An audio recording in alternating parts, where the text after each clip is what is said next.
কিন্তু দুর্ভাগ্য, আমাদের চিকিৎসকদের পর, এদেশের চিকিৎসকদের পর গায়ে হাত তোলা হয়। আমাদের এই স্বাস্থ্য ব্যবস্থা যদি ঠিকই রাখতে চান, তাহলে ডাক্তারদের সুরক্ষার ব্যবস্থা করতে হবে, চিকিৎসকদের সুরক্ষা আইন প্রতিষ্ঠা করতে হবে, তা না হলে এদেশের চিকিৎসা ব্যবস্থা ধ্বংস হয়ে যাবে। আমি একজন চিকিৎসক, আমি সবচেয়ে খুশি হয়েছি যে আজকে এই সংসদে এইবারকার বাজেটে স্বাস্থ্য খাতে এবং কৃষি খাতে অধিক বরাদ্দ দেওয়ার জন্য। আমরা দেখেছি বিগত দিনে 17টি বছর যার জন্য আমরা সংগ্রাম করেছি এদেশের চিকিৎসকরা, আমাদের চিকিৎসকদের এবং এদেশের চিকিৎসা ব্যবস্থাকে ধ্বংস করার জন্য বিগত সরকার কিনা করেছে। এবং এমন একটি সময় এসেছিল যে আমরা ডাক্তাররা সবচেয়ে বেশি অসহায় ছিলাম। আজকে এই মহান সংসদে এই যে বাজেট দেওয়া হয়েছে, যেটি আপনার স্বাস্থ্য পরিকল্পনা মন্ত্রণালয়ের বাজেট প্রায় দ্বিগুণ বাড়িয়ে 69,409 কোটি টাকা করা হয়েছে, যা দেশের জিডিপির 101%। এতে চিকিৎসা ব্যবস্থা, যে রোগ প্রতিরোধ, প্রাথমিক স্বাস্থ্য ব্যবস্থাকে প্রাধান্য দেওয়া হয়েছে। সার্বজনীন স্বাস্থ্য সুরক্ষার আওতায় প্রত্যেক নাগরিককে একটি করে আধুনিক হেলথ কার্ড প্রদান করা হয়েছে। মাননীয় স্পিকার, আমরা জানি এবং আপনারা সবাই জানি স্বাস্থ্যই সকল সুখের মূল। আজকে এই স্বাস্থ্য ব্যবস্থায় যে টাকা বরাদ্দ করা হয়েছে, এটির জন্য যে কত লক্ষ লক্ষ টাকা আমাদের দেশে মানুষ সাশ্রয় করবে সেটা আমরা বুঝি। কারণ আমাদের কাছে যখন রুগীরা যায়, সামান্য একটু অসুখের জন্যই তারা বিদেশ যাওয়ার জন্য পাগল হয়ে যায়, কারণ আমাদের দেশে নাকি চিকিৎসার ব্যবস্থা নাই। এবং এই হাত দিয়ে আমাকে অনেকে রিকমেন্ড করতে হয়েছে যে he wants to go in abroad for কী বলে ফার্দার ট্রিটমেন্ট।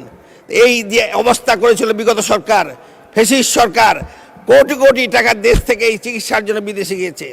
আজকে এই স্বাস্থ্য খাতকে উন্নত করার জন্য আমাদের সরকার, জনাব তারেক রহমান এবং খসরু সাহেব, আমাদের মাননীয় অর্থমন্ত্রী যে অর্থ বরাদ্দ করেছেন, আমরা ইন ফিউচার ভবিষ্যতে আমরা এটি আর বিদেশে যেতে দিব না, দেশের চিকিৎসা দেশেই হবে।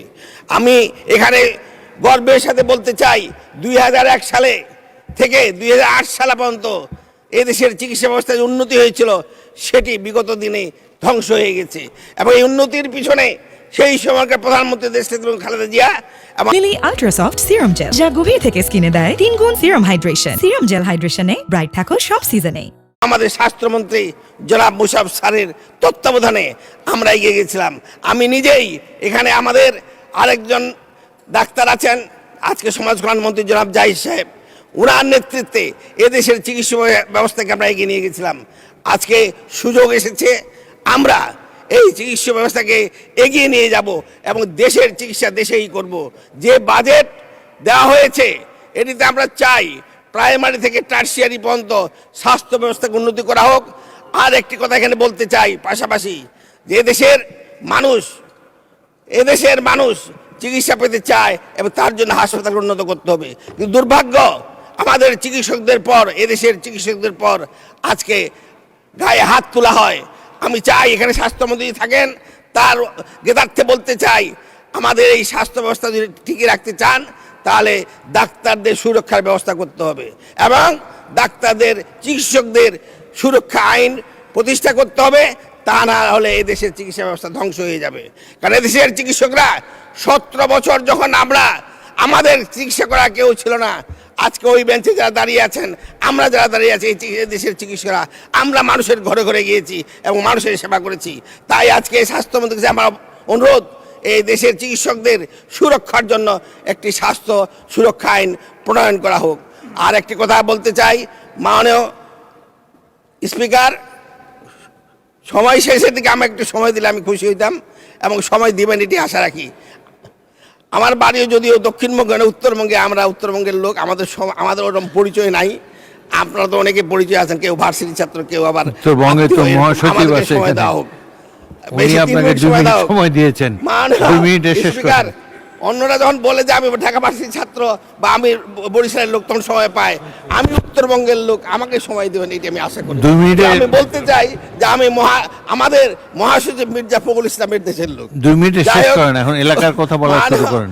স্পিকার, আমি আরেকটি কথা বলতে চাই, এই শিক্ষা ব্যবস্থা নিয়ে আমাদের গ্রাম্য আমাদের বাড়ি হলো ঠাকুরগাঁ 2 আসনে।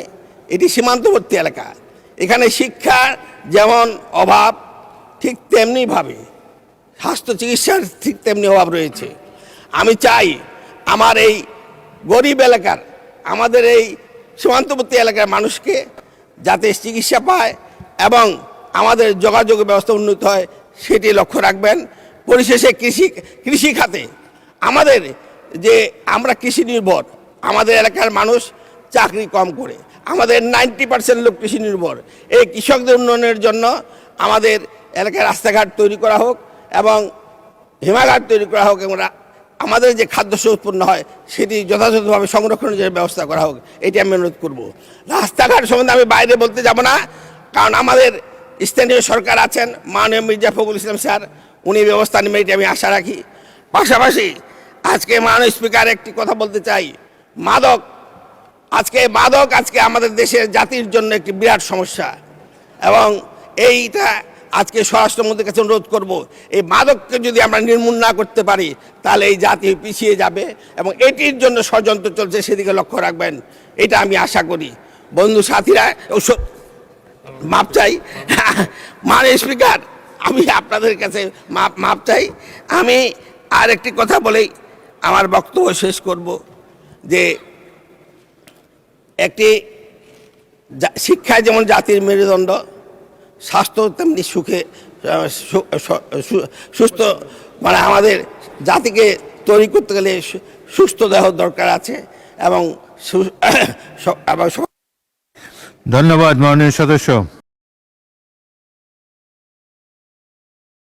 লিলি আল্ট্রাসফট সিরাম জেল, যা গভীর থেকে স্কিনে দেয় 3 গুণ সিরাম হাইড্রেশন। সিরাম জেল হাইড্রেশনে ব্রাইট থাকো সব সিজনে।